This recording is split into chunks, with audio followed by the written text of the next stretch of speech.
শীতকাল মানেই হাঁসের ডিম, তাই বাজারে গিয়েছিলাম। বাজারে গিয়ে দেখো হাঁসের ডিম নিয়ে চলে এলাম। ওটাকে ভেজে রেখেছি ফুলকপি আর আলু দিয়ে ঝোল করবো পাতলা করে।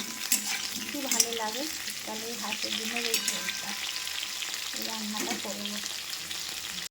আলু ফুলকপিটা আমার কষানো হয়ে গেছে, এবার হাঁসের ডিম দিয়ে দেবো।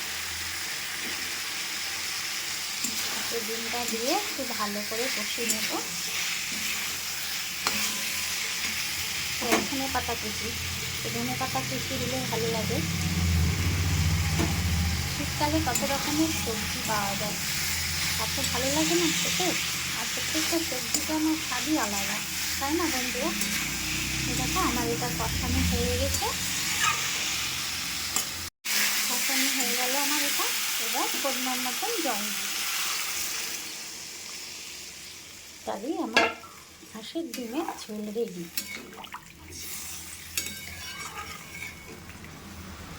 ডিমের ঝোল আমার হয়ে গেছে, কত সুন্দর কালার দেখো, গন্ধটা খুব ভালো বেরিয়েছে।